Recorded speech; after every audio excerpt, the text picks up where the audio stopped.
কাদিয়ানীরা এই মুসলমানের মেয়েগুলাকে বিয়ে করাই নিজেদের কাছে নিয়ে যায় না, কিন্তু নিজেদের মেয়েগুলাকে মুসলমানের মেয়েগুলাকে বিয়ে করাই নিজেদের কাছে নিয়ে যায়, কিন্তু নিজেদের মেয়েগুলা মুসলমানের ঘরে বিয়ে দেয় না। ফেসটা বুঝছেন? মুসলমানের মেয়েগুলাকে নিজেদের ঘরে নিজেদের ছেলেকে বিয়ে করাইয়া নিয়ে যায়, কিন্তু নিজেদের মেয়েগুলাকে মুসলমানের ছেলের কাছে বিয়ে দেয় না। কারণ নিজেদের মেয়ে মুসলমানের ছেলের কাছে বিয়ে দিলে সেখানে যে সন্তান জন্ম হবে সেটা খাঁটি মুসলমান জন্ম হবে, কাদিয়ানি জন্ম হবে না। আর মুসলমানের মেয়েকে বিয়ে করাই তাদের ঘরে নিলে সেখানে যত সন্তান জন্ম হবে সবগুলা কাদিয়ানি জন্ম হবে। আমাকে এবার বুঝে থাকলে বলুন যে মুসলমানের ছেলের সাথে কাদিয়ানির মেয়ের সাথে অথবা মুসলমানের মেয়ের সাথে কাদিয়ানির ছেলের সাথে বিবাহ বন্ধন হবে? হবে? যতদিন বৈবাহিক জীবন যাপন করবে, স্বামী স্ত্রীর মিলন করবে, সব জেনা হবে। এই জন্য সাবধান মুসলমান, খবরদার, কাদিয়ানির সাথে আপনার ছেলে মেয়ের বৈবাহিক সম্পর্ক হইতে পারবে না। এরা কাফের। এরা কি? কাফের। একজন আলেমকে অপমান করা, আসমানি আলেমকে অপমান করা, অতএব আলেমকে অপমান করা কুফর। আমি বলবো যারা ঊর্ধ্বতন কর্তৃপক্ষ যেভাবে যিনি যে অবস্থায় আছেন এটার ব্যবস্থা নিতে হবে। যিনি আরিফ বিন হাবিবের সাথে বেয়াদবি করছে, উনাকে মিথ্যাবাদী বলছে, উনাকে অপমান করছে, বাংলার জনগণের সামনে এর বিচার হওয়া দরকার, প্রকাশ্যে তওবা করা দরকার। এর বিবাহ দোহরাইতে হবে, বিবাহ দোহরাইতে হবে, নতুবা তার স্ত্রীর সাথে জীবন যাপন করা জায়েজ হবে না।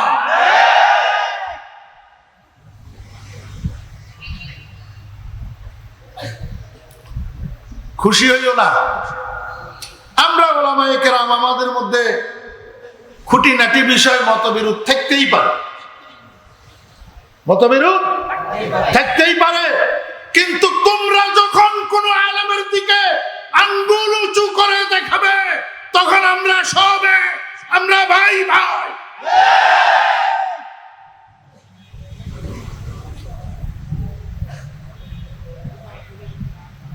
কয় দল? তিন দল। কয় দল?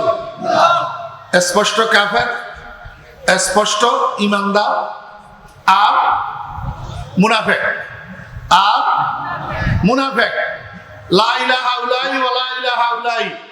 দিনের বেলায় রাসূল আকরাম সাল্লাল্লাহু আলাইহি ওয়াসাল্লামের দরবারে গুরগুর গুরগুর করত, ইন্না মাআকুম, ইন্না মাআকুম, আমরা আপনার সাথে আছি, আমরা মুসলমান।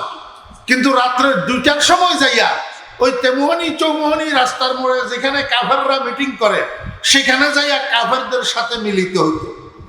মুহাম্মদুর রাসূলুল্লাহ সাল্লাল্লাহু আলাইহি ওয়াসাল্লামের দরবারে দিনভর যত সিদ্ধান্ত গৃহীত হতো এই সিদ্ধান্ত সমূহ ওই কাফেরদের কাছে যাইয়া রাত্রে প্রকাশ করে দিত।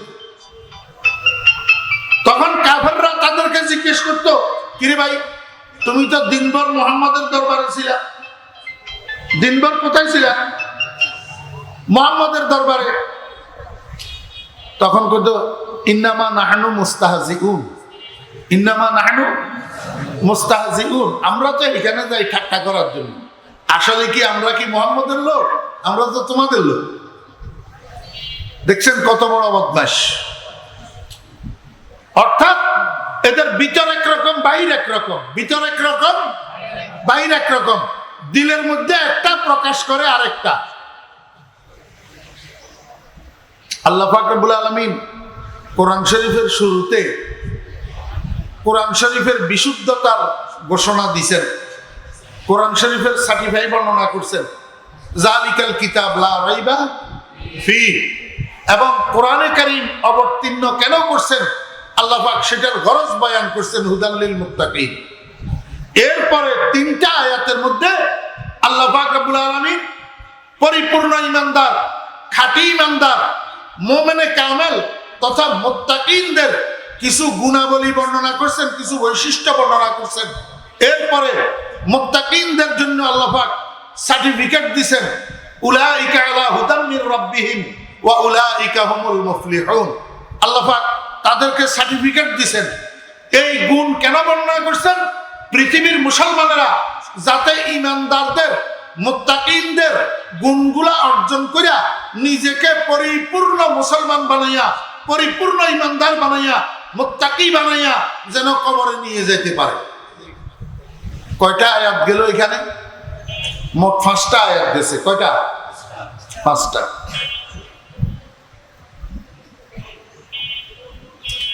এরপরে 2টা আয়াতের মধ্যে আল্লাহ পাক রব্বুল আলামিন স্পষ্ট কাফের যারা, দুনিয়াবাসীও জানে তারা কাফের, তারা নিজেরাও বলে আমরা কাফের, এরা স্পষ্ট কাফের।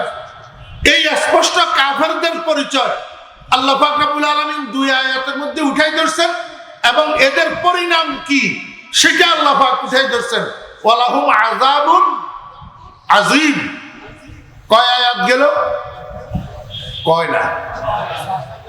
শুধু আওয়াজ শুনলে তো হবে না, কথা তো বুঝতে হবে। আয়াত কয়টা গেল? 7টা।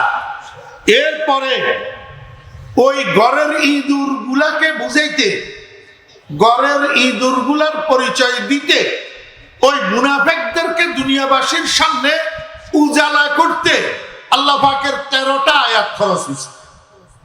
কয়টা আয়াত? 13টা আয়াত। এরা কত জঘন্য, এদেরকে পরিচয় দিতে আল্লাহ পাকের 13 আয়াত লাগছে। এই 13 আয়াতের মধ্যে আল্লাহ সুবহানাহু ওয়া তাআলা মুনাফিকদের চরিত্র রাসূল আকরাম সাল্লাল্লাহু আলাইহি ওয়াসাল্লামের খাঁটি উম্মতদের সামনে উঠাইয়া ধরছে। কেন উঠাইয়া ধরছেন? যাতে মুনাফিকদের চরিত্রগুলা বুঝে, জেনে, উপলব্ধি করে এগুলার থেকে নিজেদেরকে বাঁচাইয়া রাখতে পারে। এই জন্য কিন্তু দুঃখের বিষয় হলেও সত্য, বর্তমান সময়ের 70-97% মানুষ আমরা কোরআনের জ্ঞানের থেকে দূরে, যার কারণে মুনাফিকের চরিত্র কি আমরা জানি না এবং মুনাফিককে আমরা বুকে নিতেও চিন্তা করি না। যুগে যুগে, কালে কালে হক্কানি উলামায়ে কেরামদের তথা উলামায়ে দেওবন্দের তথা কওমি উলামায়ে কেরামের যত ঐক্যের প্রয়াস, সমস্ত ঐক্যের প্রয়াসগুলোকে নস্যাৎ করছে এই মুনাফিকের বাচ্চারা।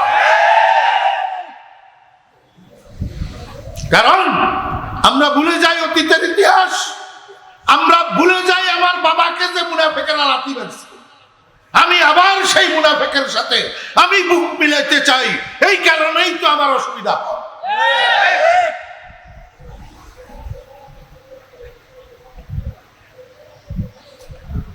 একদিনের আলোচনায় তো সবগুলা বলা সম্ভব না, এই জন্য আর সেগুলা আমি আজকে বলার উদ্দেশ্যে বসিও নেই। শুধু মুনাফিকের 2টা চরিত্র আমি আপনাদের সামনে একটু উঠে দেখতে চাই, যেটা মোস্ট ইম্পর্টেন্ট, বর্তমান সময়ের জন্য অত্যন্ত জরুরি। 2টা চরিত্র। 1 নম্বর, ওয়াইদা কিলা লাহুম লা তুফসিদু ফিল আরদ, ওয়াইদা কিলা লাহুম লা তুফসিদু ফিল আরদ ক্বালু ইন্নামা নাহনু মুসলিহুন আলা ইন্নাহুম হুমুল মুফসিদুনা ওয়ালাকিন লা ইয়াশউরুন। 1 নম্বর।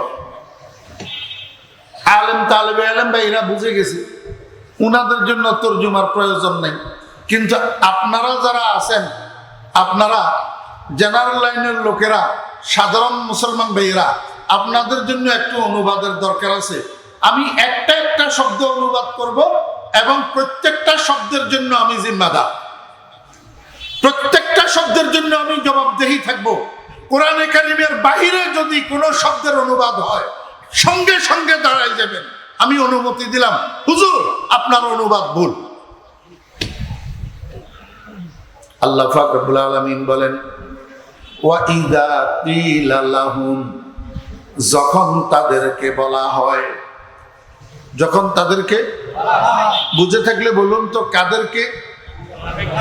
মুনাফিকদেরকে। ওয়াইদা কিলা লাহুম, যখন তাদেরকে বলা হয়, লা তুফসিদু ফিল আরদ, তোমরা জমিনের মধ্যে ফাসাদ করিও না, তোমরা জমিনের মধ্যে ফাসাদ করিও না। ফাসাদ কাকে বলে আপনারা জানেন? আপনারা তো জানেন শুধু ফাসাদ মানে ঝগড়া ফাসাদ। ফাসাদ মানে কি? ঝগড়া ফাসাদ, এটারে আপনারা ফাসাদ বুঝেন। আসলে ফাসাদ কাকে বলে দোস্ত? ফাসাদ বলা হয় এমন কোন কথা, এমন কোন কাজ, যেই কথা বা যেই কাজের দ্বারা আরেকজন মানুষের শারীরিক, আর্থিক, মানসিক ক্ষতি সাধিত হয়। আমি আবার বলি, ফাসাদ বলা হয় এমন কোন কথা, এমন কোন কাজ, যেই কথা বা যেই কাজের দ্বারা অন্য আরেকজন মানুষের শারীরিক, আর্থিক, মানসিক ক্ষতি সাধিত হয়। এই কথা এবং এই কাজকে ফাসাদ বলা হয়। বুঝছেন না? বুঝেন নাই? তাহলে এবার লা তুফসিদুর একটু ব্যাখ্যা করি। যখন তাদেরকে বলা হয় লা তুফসিদু ফিল আরদ, তোমরা আল্লাহর জমিনে এমন কোন কথা বলিও না যেই কথার দ্বারা আরেকজন মানুষের শরীর আঘাত হয়, অর্থে আঘাত লাগে, মনে আঘাত লাগে। তোমরা এমন কোন কাজ করিও না যেই কাজের দ্বারা আরেকজন মানুষের শরীর আঘাতপ্রাপ্ত হয়, হয় আহত হয় না হলে নিহত হয়, হয় আহত হয় না হলে নিহত হয়।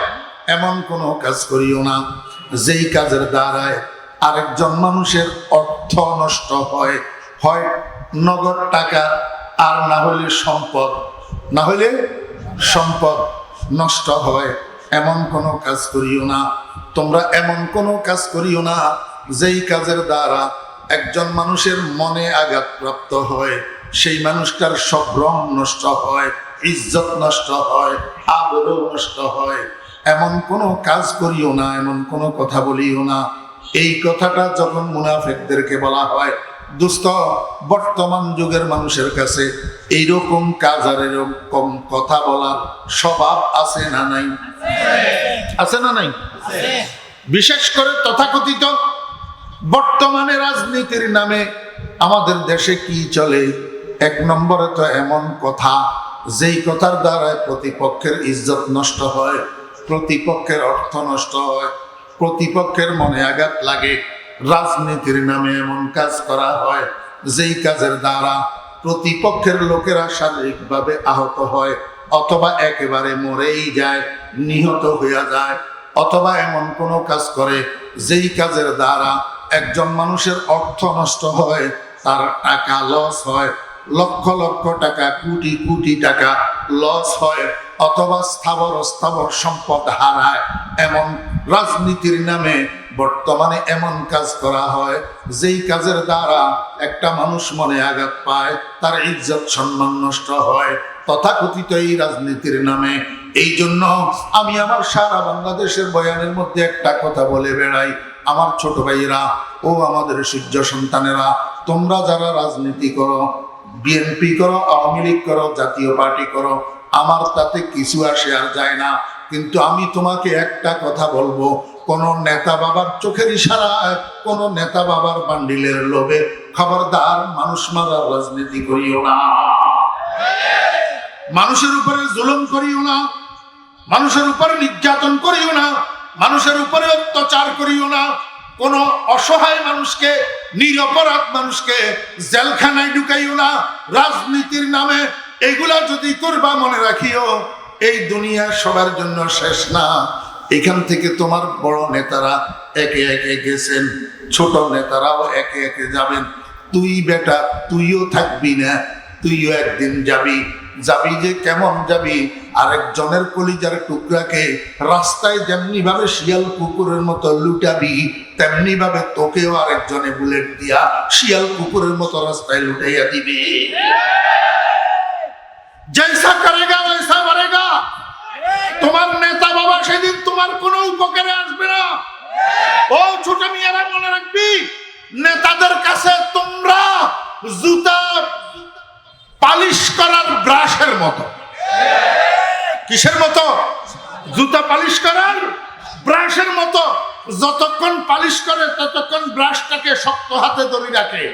যখন পালিশ শেষ হইয়া যায় তখন ছুঁড়ে মারে, কোথায় যাইয়া পড়লো আর সেদিকে তাকাইয়াও দেখে না। আমার কথা যদি বিশ্বাস না হয় পরীক্ষা করি দেখো। বলে হুজুর কেমনে পরীক্ষা করব? নাটক কর, নাটক। কি কর? নাটক। কিসের নাটক? অসুস্থতার নাটক। কিসের নাটক? অসুস্থতার নাটক। তুই সুস্থ সবল মানুষ, একটা প্রাইভেট হাসপাতালে যাইয়া ভর্তি হ।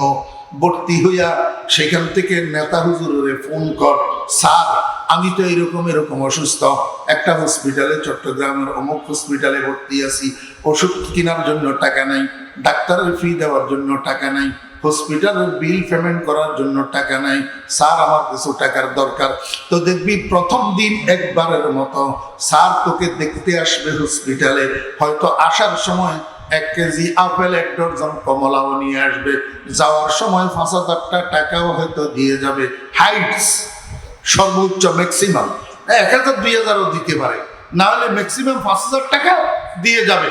পরের দিন 2-4 দিন পরে আবার স্যারের কাছে ফোন কর, স্যার ফোন রিসিভ করবে, রিসিভ করি তোকে বলবে আমি এখন মিটিংয়ে আছি, পরে কথা বল। এতক্ষণ পরে নেই, কি বলবে? স্যার আমি এখন মিটিংয়ে আছি, পরে কথা বল। এর 2-3 দিন পরে আবার করো ফোন। আমার গাল তোমার জুতা, যদি আমার কথা ঠিক না হয় এর 2-3 দিন পরে আবার ফোন করো, দেখবা বস তোমার ফোন রিসিভ করবে না। ফোন রিসিভ করবে না। এই বসের পিছনে ঘুরি ঘুরি মামলা খাইয়া কত বলা যে জেলখানায় ফুসতেছে, তার কোন ইয়াত্তা না। কেন বুঝানো ছোট মিয়ারা? রাজনীতি করো, কিন্তু মানুষ মারার রাজনীতি করিও না, মানুষের উপরে নির্যাতন করার রাজনীতি করিও না, মানুষের উপরে জুলুম করার রাজনীতি করিও না। কিয়ামতের ময়দানে তোমার নেতা বাবা নফসি নফসি করতে করতে পাগল হয়ে যাবে। বেটা তোর কি উপকার করবে?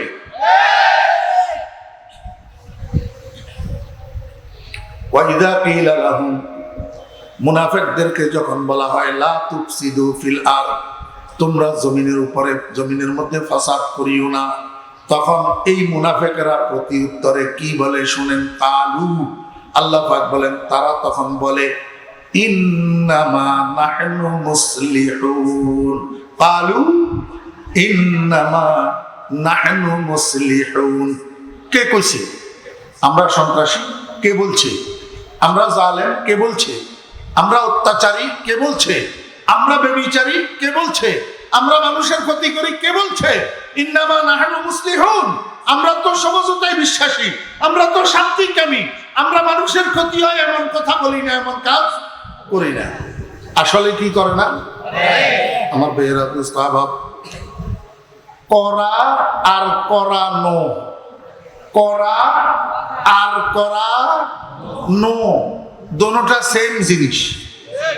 দোনোটা কি? সেম জিনিস। করা আর করানো, খুন করা আর করানো দোনোটা কি জিনিস? সেম জিনিস। মনে রাখবি, ওই খুনের হুকুমদাতারা কিয়ামতের ময়দানে খুনি হইয়া উঠতে হবে।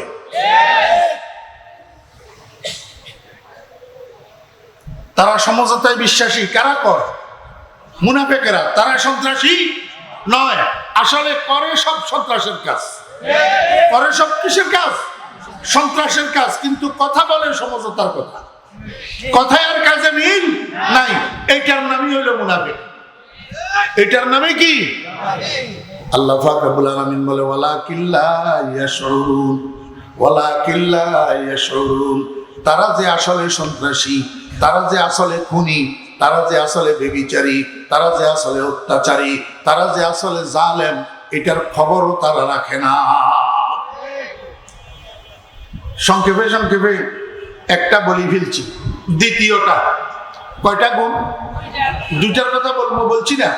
এই দ্বিতীয়টা শুনেন, মোস্ট ইম্পর্টেন্ট। ওয়াইদা কিলা লাহুম, যখন তাদেরকে বলা হয়, কাদেরকে? মুনাফিকদেরকে। মনোযোগ আসেনি? হ্যাঁ। ওয়াইদা কিলা লাহুম, যখন তাদেরকে বলা হয় আমিনু, তোমরা ঈমান আনো, কামা আমানান নাস, যেমনি ভাবে ঈমান এনেছে মানুষগণ, যেমনি ভাবে ঈমান এনেছে মানুষগণ। আমার বেহরা দোস্ত আবার, দুনিয়াতে লক্ষ লক্ষ কোটি কোটি মানুষ আছে, কিন্তু মানুষ নামের মানুষ নেই। মানুষ নামের মানুষ এখানে এখন যদি মাহফিলের এক কোণ থেকে একজন মানুষ দাঁড়াইয়া বলে, এই মানুষ, আপনারা কেউ উত্তর দিবেন? কেউ ব্যক্তিগতভাবে উত্তর দিবেন না, বরং সবাই মিলে তার দিকে তাকাইয়া মনে মনে মন্তব্য করবেন, কিরে শীত তো এখনো আসে নাই, পাগল হইল কেন? ঠিক না? ঠিক। কারণ এখানে যত মানুষ আছে, মানুষ নামে একজন মানুষও নাই। তাহলে এই মানুষ কইয়া ডাকে, কাকে ডাকে? আল্লাহ পাক রব্বুল আলামিন বলেন, যখন ওই মুনাফিকদেরকে বলা হইতো আমিনু, তোমরা ঈমান আনো, কামা আমানান নাস, যেমনি ভাবে ঈমান এনেছে মানুষগণ। এখানে মানুষ বলতে আল্লাহ পাক কাদেরকে উদ্দেশ্য করলেন? আর নাসের উপরে যে আলিফ লাম, আলিফ লাম আহাদে খারিজি, এখানে নাসের থেকে মুরাদ আসহাবু মুহাম্মাদিন সাল্লাল্লাহু আলাইহি ওয়াসাল্লাম, রাসূল আকরাম সাল্লাল্লাহু আলাইহি ওয়াসাল্লামের সাহাবীগণ উদ্দেশ্য আল্লাহ পাক বুঝাইতে চায়, ও মুনাফিকের বাচ্চারা, তোমাদের ইচ্ছা মতো ঈমান আনলে হবে না, ইচ্ছা মতো ঈমান আনলে হবে না। তোমরা ঈমান আনো ওই রকম ঈমান যেরকম ঈমান এনেছে আমার বন্ধুর সাহাবীগণ, আবু বকর, যেরকম ঈমান এনেছেন ওমর, যেরকম ঈমান এনেছেন ওসমান, যেরকম ঈমান এনেছেন আলী, যেরকম ঈমান এনেছেন মুআবিয়া ইবনে আবি সুফিয়ান। ও ৮০০০ মাদ্রাসার ছাত্র ভাইরা, হযরত উলামায়ে কেরাম, আমি খোলাফায়ে রাশিদিনের সাথে আরেকটা নাম বাড়াই বললাম কেন? নিশ্চয় কোনো কারণ আছে। একটা নাম কেন বাড়াই বললাম? নিশ্চয় কোনো কারণ আছে। কারণ কামা আমানান নাস, নাসের থেকে যদি আলিফ লাম আহাদে খারিজি হয়, সাহাবী যদি মুরাদ হয়, নবীজির ১৬ লক্ষ সাহাবী মুরাদ, একজন সাহাবীর জন্য ইস্তেসনা নাই। আসেনি? কোন একজন সাহাবীর জন্য ইস্তেসনা আছে? তাহলে এই নাসের মধ্যে মুআবিয়া ইবনে আবি সুফিয়ান রাদিয়াল্লাহু আনহু, হযরত আমির মুআবিয়া রাদিয়াল্লাহু আনহু আছে না নাই? জি। কামা আমানান নাস কামা আমানা মুআবিয়া ইবনে আবি সুফিয়ান, কামা আমানান নাস কামা আমানা মুআবিয়া ইবনে আবি সুফিয়ান।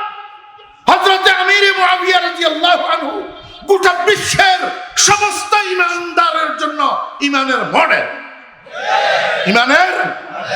এখন যদি কেউ আমির মুআবিয়া রাদিয়াল্লাহু আনহুকে জালেম বলে, এখন যদি কেউ আমির মুআবিয়া রাদিয়াল্লাহু আনহুকে ফাসিক বলতে চায়, এখন যদি কেউ আমির মুআবিয়া রাদিয়াল্লাহু আনহুকে বিশ্ব মুসলিমের ঈমানের জন্য মাপকাঠিয়ার মানদণ্ড যদি না মানতে চায়, তা আমাকে বলেন, এই লোকটা কোরআন শরীফ স্বীকার করলো না অস্বীকার করলো?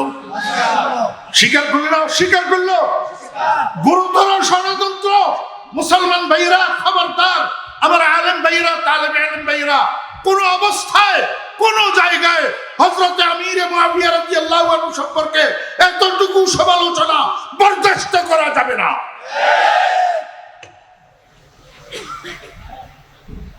কামা আমানান নাস, আল্লাহ পাক বলেন, হে মুনাফিকের বাচ্চারা, তোমরা ঈমান আনো যেমনি ভাবে ঈমান এনেছে আমার হাবিবের সাহাবীগণ।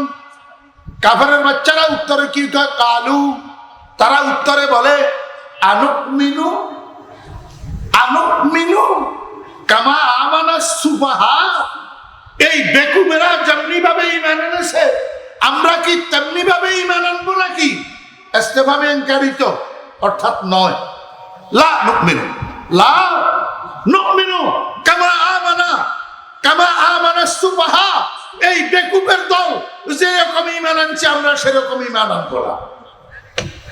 আমাকে বুঝে থাকলে বলুন না আমার ভাইরা, এই মুনাফিকের বাচ্চারা বেকুব কাকে বললো?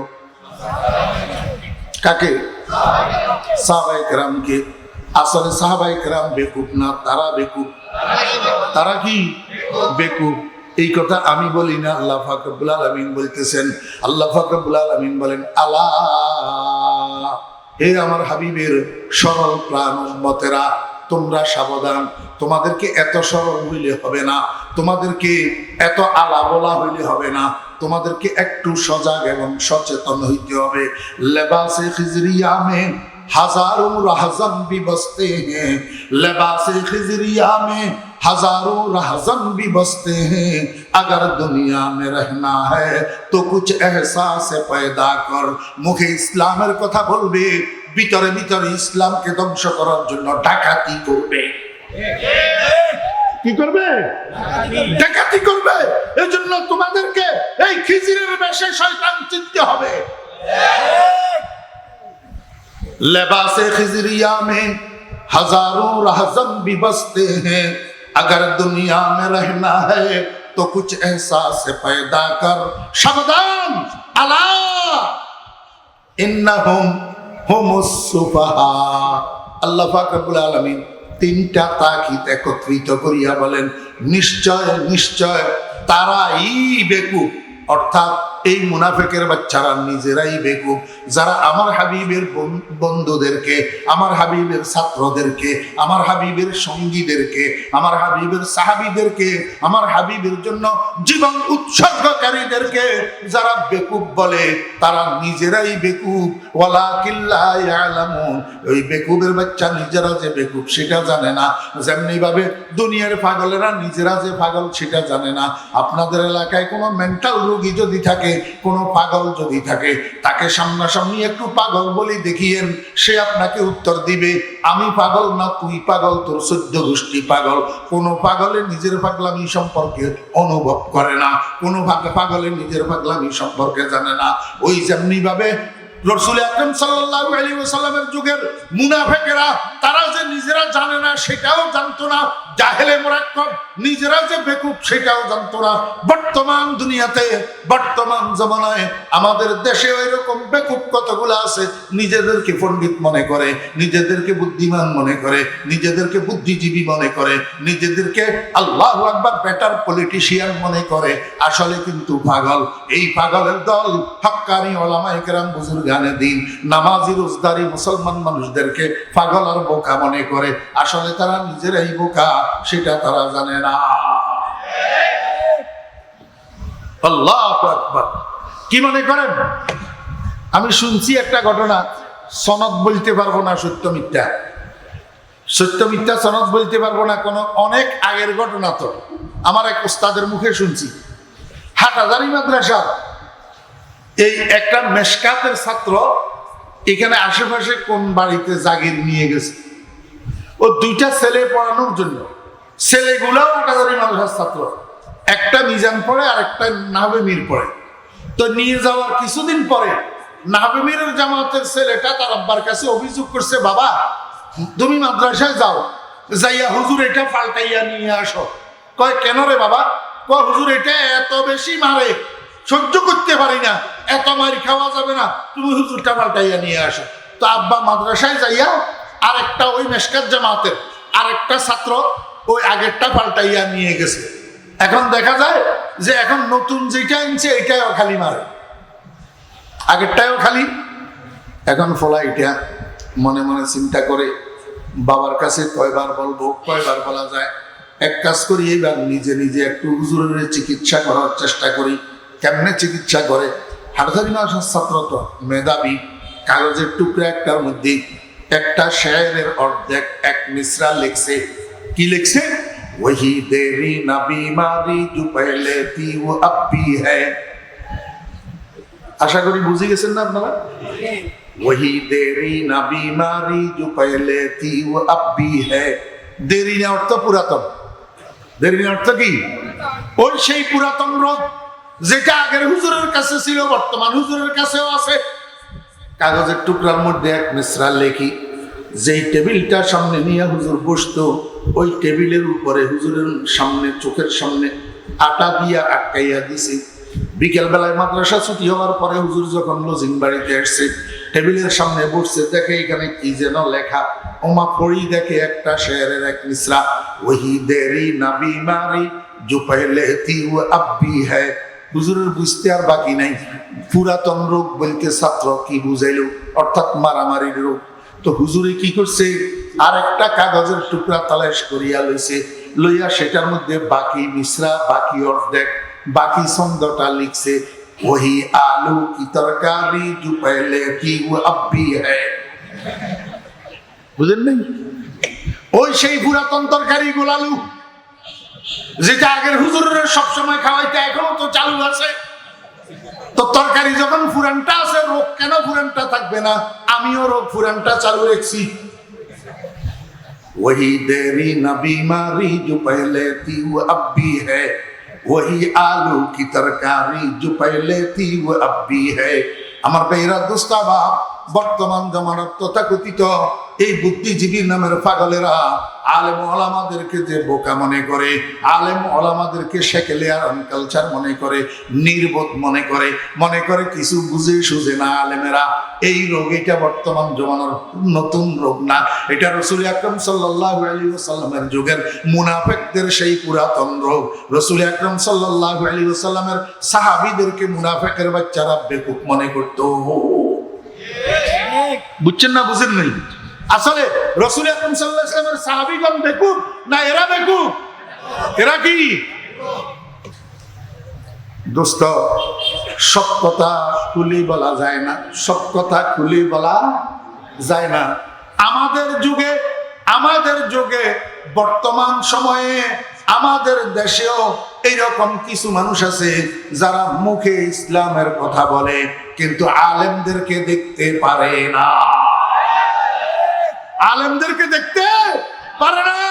এই একটা কষ্টি পাথর দ্বারা যেমন স্বর্ণ যাচাই করা হয়, খাঁটি না খুঁটা, ঠিক তদ্রূপ আলেমদেরকে দেখতে না পারা, এটা একটা কষ্টি পাথর। এটার দ্বারা আপনি বুঝতে পারবেন তার ঈমান খাঁটি না খুঁটা।